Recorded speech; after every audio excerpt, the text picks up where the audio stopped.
Marlène Fasquelle, vous êtes enseignante et auteure du livre L'élève au cœur de la réussite. Vous enseignez, vous pratiquez la pédagogie inversée. Bonjour, merci d'être avec nous sur le plateau. Qu'est-ce que la pédagogie inversée?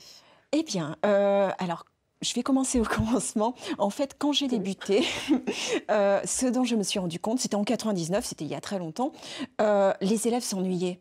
Et donc, j'ai mis en place des projets, mais ces projets prenaient beaucoup de temps parce qu'ils étaient internationaux, ils étaient créatifs, les élèves écrivaient des nouvelles, et cela nécessitait beaucoup d'accompagnement des élèves. Donc, je me suis dit, dès le début des années 2000 à peu près, et si je transférais des ressources à la maison. Et les élèves commençaient à étudier des textes, des vidéos à la maison. Et à partir de cela, eh bien, en classe, ils pouvaient travailler sur les projets, même si, bien sûr, je faisais encore du cours traditionnel. La classe inversée, c'est l'un de mes outils. C'est pas tout. Quels sont les bénéfices que vous pouvez Alors, ils sont nombreux, mais si vous me permettez, je vais citer justement le livre parce qu'il y a un chapitre qui parle de la classe inversée et là, j'ai toute une liste. Donc, en fait, ce qui se passe, c'est que j'ai en tout cas constaté personnellement, et avec 16 autres établissements de 8 pays différents avec lesquels j'ai testé la classe inversée, que l'on gagnait du temps, énormément de temps, que les élèves approfondissaient leurs travaux. Il y avait aussi le partage pour les élèves, mais aussi pour les professeurs, parce que tout ce que l'on fait en classe inversée, en général, on le met en ligne. Et donc, ce que je fais est utilisable par d'autres professeurs, mais j'utilise aussi ce que d'autres professeurs font. Donc, c'est vraiment un gain de temps également pour l'enseignant et pour les élèves qui peuvent y accéder non-stop. La transversalité, parce qu'on peut travailler avec des profs de toute matière, de toute discipline. L'enrichissement des connaissances, l'implication personnelle, parce que les élèves sont beaucoup plus motivés quand on leur demande d'être créatifs. L'autonomie, la collaboration, bien sûr. Ils travaillent avec des auteurs américains, des élèves du monde entier. Donc, ça aide vraiment c'est la mondialisation dans ce qu'elle a de plus beau, en fait. Il y a quand même des mondialisations bien sympathiques. Et surtout, la différenciation des ressources selon les niveaux et les profils. Ça me permet de mettre plusieurs ressources de différents types pour les élèves qui sont plutôt auditifs, plutôt visuels, enfin, les différents types d'intelligence. Enfin, ça permet vraiment de changer tout. Et allez-y. Un élève qui, par exemple, aurait besoin de lire 5 fois le texte ou de regarder 5 fois la vidéo, peut le faire à la maison. Alors que si je Il n'y a pas de pression, la pression du groupe, des autres élèves, du professeur, etc. Zéro pression. Concrètement, ça se passe comment? Je rappelle que vous êtes professeur d'anglais, je suis dans votre classe. Comment se passe un cours, concrètement? Alors, donc, il commence à la maison. C'est-à-dire que les élèves ont un Google Doc sur lequel il y a absolument tout. Ce que l'on va faire en classe, mais aussi les devoirs. Et avec les liens vers ma prep de cours, donc avant même d'arriver... Préparation, pardon. Lexique du professeur. En fait, ils ont accès, même avant le cours, à la préparation de cours. Et plus tard, quand le cours sera complètement terminé, le corrigé que j'ai en classe, que j'améliore ou que je complète avec les réponses des élèves, parce que j'enseigne maintenant la littérature. Donc, ça fourmille dans la tête des élèves et parfois, ils ont des idées que je n'ai pas indiquées. Donc, j'ajoute, je complète et ce corrigé sera entièrement aussi en ligne pour les élèves. Donc, à la maison, sur ce Google Doc, ils ont 2 gros travaux à faire. Le premier, c'est de lire une partie de l'œuvre que l'on va étudier. Et pour être... sûr, c'est le bâton et la carotte, mais moi, c'est plutôt la carotte que j'utilise. Donc, pour être sûr qu'ils fassent le travail, ils ont un Double Entry Journal. C'est-à-dire qu'ils vont devoir... Double Entry Journal. J'explique. Double Entry Journal. Yes. Alors, vous avez suivi mes cours, non? Non, mais j'aurais bien aimé, parce que vous m'avez l'air vraiment d'être une prof assez sympa. Oui, c'est gentil. En fait, donc la première colonne, ce sont des citations de l'extrait qu'ils ont à lire. Et vraiment personnel. La deuxième colonne, c'est ce qu'ils en retirent. Donc, ce sont leurs analyses, leurs ressentis. Et ils savent que tirer au sort, quelques-uns. Au départ, je notais tout le monde, mais j'y passais mes nuits. J'y passe toujours mes nuits, mais je choisis les... Donc, j'en corrige quelques-uns qui seront entièrement corrigés, mis dans la Dropbox, donc l'endroit en ligne pour tout le monde. Afin que les autres élèves puissent comprendre les erreurs et les corrections, etc. En fait, voilà, tous vont avoir le corrigé, et le corrigé, c'est pour ça que je prépare. Donc vous choisissez les copies à corriger au hasard. Oui. Les élèves le comprennent bien, ça? Ah, mais complètement. Et puis ils savent que si c'est pas fait, c'est 0. Donc il y a quand même un peu de bâton. Et j'ai jamais mis de 0. Puisqu'ils le savent. Comment réagissent vos collègues? Est-ce qu'ils ont décidé d'adopter la pédagogie inversée en voyant peut-être les super résultats que vous obteniez? Alors, la deuxième petite chose, c'est qu'ils ont aussi en général une vidéo ou un texte à étudier qui leur servira pendant le cours pour un débat, pour une écriture d'invention. Enfin, ça dépend de ce que j'ai prévu en classe. Le Google Docs, en fait, pour ceux qui ne connaissent pas, c'est une application qui permet effectivement de consulter et de fabriquer des dossiers, d'écrire, de faire plein de choses depuis un smartphone, un ordinateur. Et c'est vrai qu'on peut le consulter partout. Partout, et c'est ça l'intérêt aussi, c'est que les vidéos, les textes, enfin tout ce qui est en ligne peut être consulté par mes élèves dans le bus. Parce que ce que j'ai compris très vite quand j'ai débuté, c'est que mes élèves avaient en moyenne 1 heure le matin, 1 heure le soir de trajet et de transport, et pourquoi pas de la louer de toute façon, tant qu'à faire.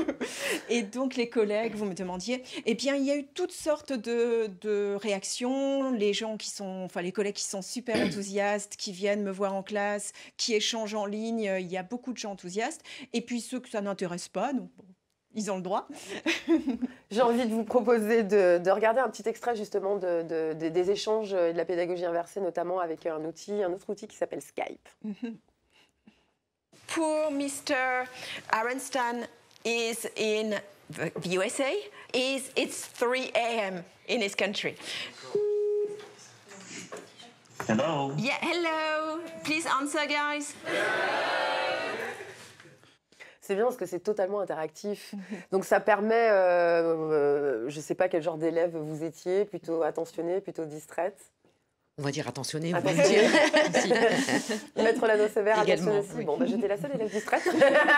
C'est vrai que je pense que moi, ce genre de méthode, effectivement, pour les élèves qui ont tendance à vite partir, ça aide. Ça aide à rester focus et concentré sur le cours. C'est vraiment une excellente méthode. Et puis là, vous imaginez, ce sont des élèves en littérature américaine. Et ils parlent avec des auteurs dont ils ont étudié les œuvres.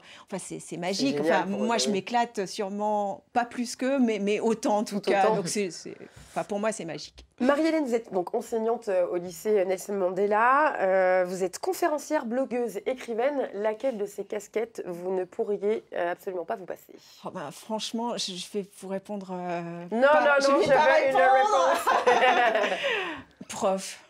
Oui. Je pourrais pas ne pas être professeur. Je le veux depuis que j'ai 10 ans.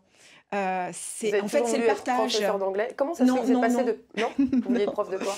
En fait, quand j'étais toute petite, je voulais être prof parce que quand je suis arrivée au collège, c'est l'enseignement ça a été ping. Et pendant très longtemps, j'ai cru que je serais prof de maths, ce qui serait catastrophique vu.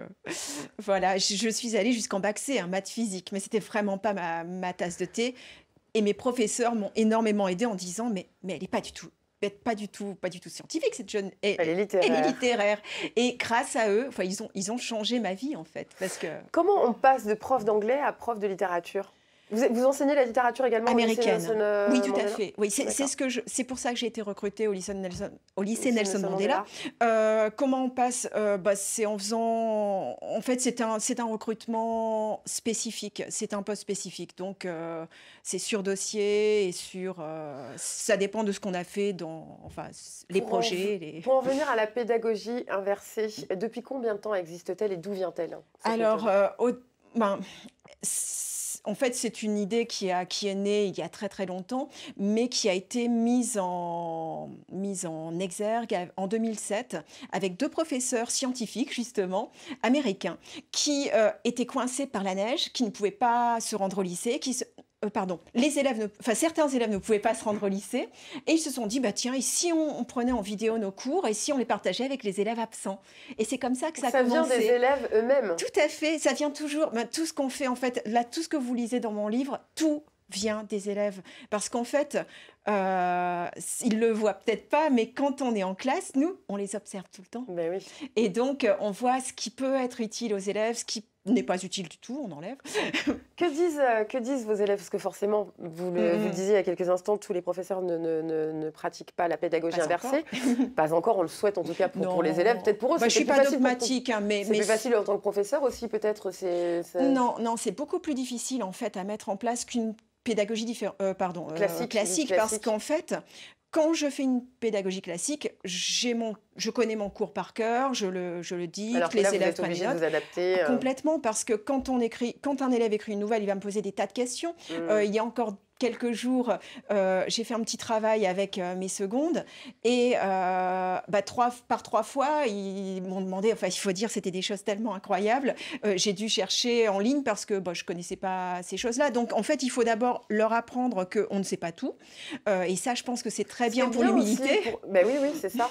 Et donc concrètement, qu'est-ce qu'ils vous disent par rapport aux autres cours? Alors, ce qui s'est passé, c'est que je sais exactement ce qu'ils se disent, enfin en tout cas certains d'entre eux, parce qu'il y a 2 ans, j'ai demandé à mes élèves, pendant la journée portes ouvertes, de parler de ce qu'on faisait en classe, en histoire-géographie et en littérature américaine, ce qui correspond à la section internationale. Et en fait, l'élève commence, j'étais au fond de la classe par hasard, parce qu'il y avait 2 classes pour les portes ouvertes, puis je me dis, je vais écouter.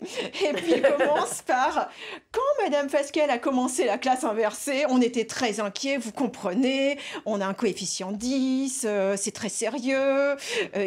En fait, ils avaient peur de ne pas savoir le background, ce dont ils avaient besoin pour justement... Ils avaient peur que cette méthode les mette plus à mal que Exactement. Ils se disaient, c'est bien beau les petits projets, mais enfin les petits projets, ils écrivaient des nouvelles, ils ont gagné des prix nationaux. Aujourd'hui... Et c'est pas ça, c'est que dans la même... Ah non, c'est pas ça, pardon. Pardon, je veux dire, même avant aujourd'hui, dans la formation, 3 minutes après, Lucas a expliqué qu'en fait, ils avaient maintenant compris à quel point ça les poussait à aller beaucoup plus loin. Rapidement, je pense que cela pourrait s'adapter aux entreprises. Oui, tout à fait. Et j'ai l'impression que ça se fait. J'ai fait un petit peu de recherche et je n'y connais rien, ce n'est pas du tout mon domaine, mais a priori, oui. Ouais. Marie-Hélène Fasquelle, je rappelle donc que vous avez participé au Global Teacher Prize, prix international des 50 profs mis en valeur dans le monde, la seule française à en faire partie en 2007. Vous avez été l'une des 50 sur plus de 22 000 candidatures et donc 79 pays et la première française à avoir été retenue, toutes disciplines confondues. Bravo. Merci. Ça fait quoi? C'est surréaliste.